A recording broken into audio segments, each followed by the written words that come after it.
तो चलिए दोस्तों, आज हम डिटेल कमांड्स देखते हैं। इसका थ्योरी पार्ट हमने पिछली वीडियो में देखा था। आज हम प्रैक्टिकल कर देखेंगे। तो इसमें 5 तरह की कमांड होती हैं: create, alter, rename, truncate, drop. एक एक करके हम देखते हैं। सबसे पहले क्रिएट। तो क्रिएट हम कब यूज करते हैं? जब हमें कोई हमें कोई नया डेटाबेस क्रिएट करना होता है या फिर हमें कोई नई टेबल क्रिएट करनी होती है। तो देखते हैं, मेरे पास 3 डेटाबेस है फिलहाल अभी, है ना। मेरे को नया डेटाबेस क्रिएट करना है। तो create command, create database and database का नाम जो मुझे चाहिए। मैं इसका नाम जैसे कर देता हूँ टेस्ट2, क्योंकि मेरे पास ऑलरेडी टेस्ट नाम से एक डेटाबेस पड़ा हुआ है। तो इसे हम रन करते हैं। तो ये सक्सेसफुली रन हो चुका है। इसे एक बार रिफ्रेश कर लेते हैं एक बार, क्योंकि देखा हमें शो नहीं हो रहा है। तो ये हमारा टेस्ट2 नाम से डेटाबेस क्रिएट हो चुका है।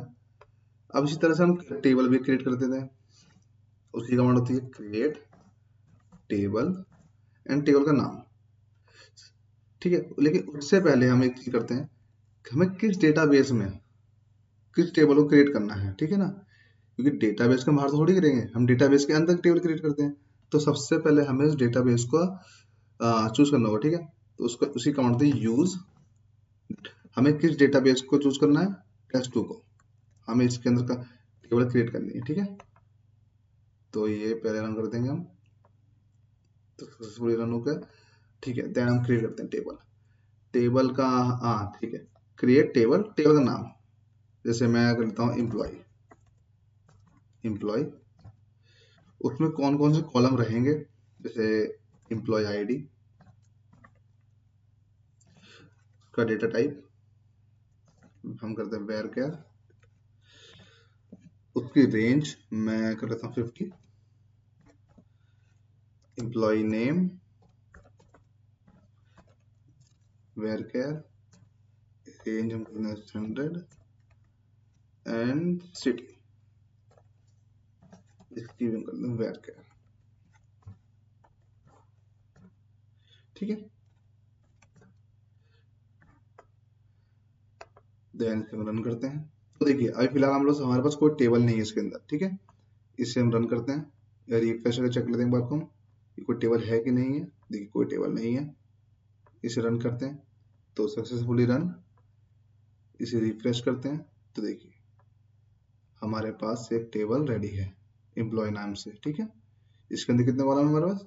कॉलम्स हैं 3 कॉलम हमने जो क्रिएट किए हैं, employee ID, employee name and city. ठीक है, तो हमने क्रिएट देख लिया। ऑल्टर टेबल, ऑल्टर में हम जैसे हमें टेबल में कुछ भी चेंज करना हो, जैसे टेबल का नाम, हमें टेबल का नाम चेंज करना है, या फिर हमें कॉलम के नाम चेंज करने हैं, कोई नया कॉलम ऐड करना है, ये हम इसका यूज हम ऑल्टर से करते हैं। ठीक है, तो मैं जैसे करता हूँ, मुझे टेबल का नाम चेंज करना है ऐसे। तो मैं ऐसे करता हूँ, इसी कमांड होती है ऑल्टर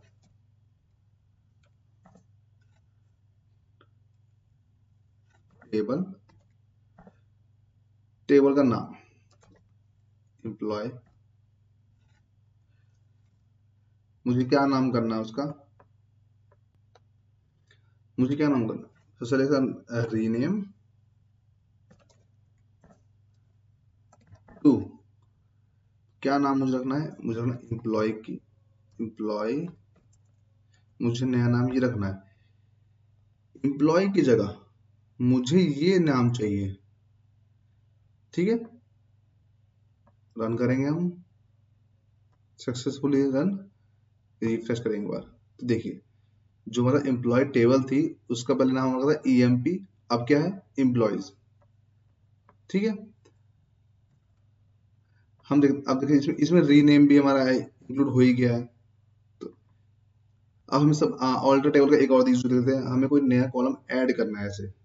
तो ऑल्टर टेबल, मेरे को कोई नया कॉलम ऐड करना है, एम्प्लॉय,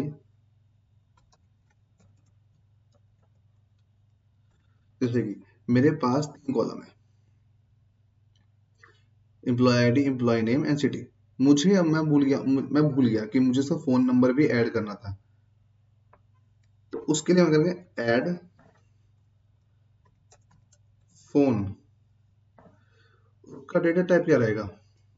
मैं करता हूँ से उसका वेर कैरियर कर देता हूँ, ठीक है, सॉरी वेर क्या, लिमिट हम दे देते हैं 10, जैसे कि क्योंकि नंबर्स की लिमिट जो है वो 10 होती है, 50 से 11 भी है तो 11 हम कर देते हैं। इसे हम रन करते हैं तो देखिए हमारे पास अभी 3 कॉलम है। रिफ्रेश करेंगे, देखिए हमारे पास एक नया कॉलम ऐड हो चुका है।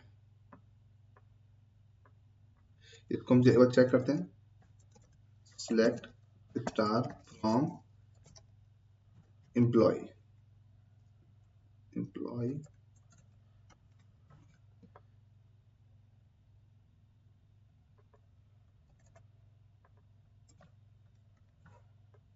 ठीक है।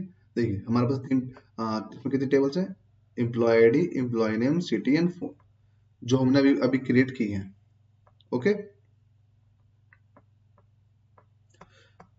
नेक्स्ट हम ट्रंकेट।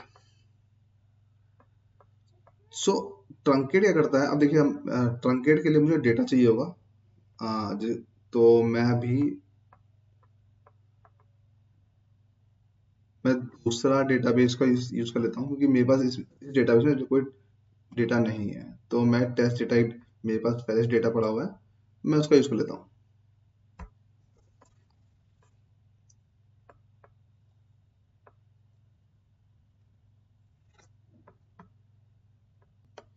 तो ठीक है, इसमें मेरे पास कौन सी टेबल है, मेरे पे है कस्टमर एंड एम्प्लॉयज। सो मैं कस्टमर चेक करता हूँ, स्टार फ्रॉम कस्टमर। तो देखिए मेरे पास ये कुछ डेटा है और ये मेरा स्ट्रक्चर है, customer ID, customer name, sorry company name, contact name, country, city and customer segments. अब ट्रंकेट क्या करता है, जितना भी डेटा है ये इसको रिमूव कर देता है, लेकिन जो इसका इसका स्ट्रक्चर है उसको रिमूव नहीं करता है,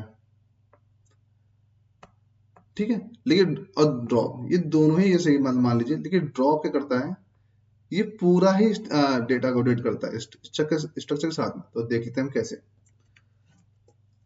ट्रंकेट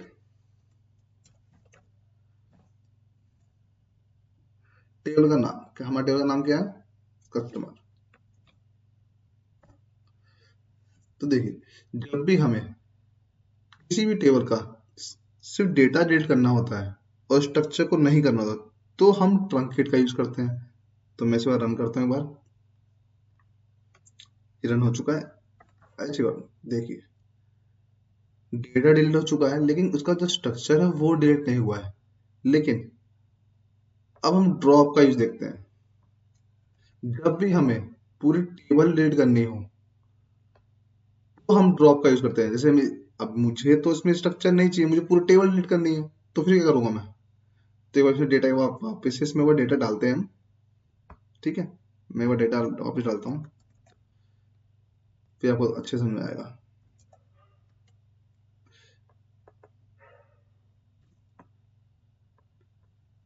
ठीक है, ठीक है, ये हमारे वापस डेटा आ गया।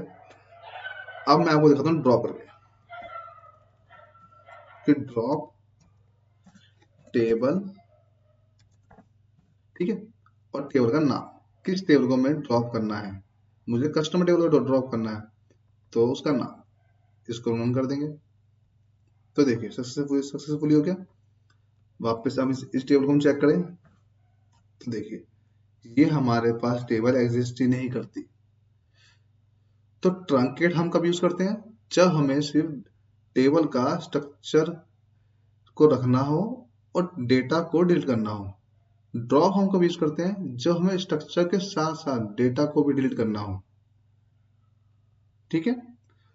तो होप यू आपको ये सब समझ में आ गया होगा। अगर कोई परेशानी हो, आपको कोई भी प्रॉब्लम आए, तो मुझे कमेंट करना, मैं उसको सॉल्यूशन आपको जरूर दूंगा। तो हम नेक्स्ट वीडियो में अब हम डीएमएल कमांड्स को सीखेंगे। ओके, तो चलिए अब नेक्स्ट वीडियो में मिलते हैं। थैंक यू दोस्तों।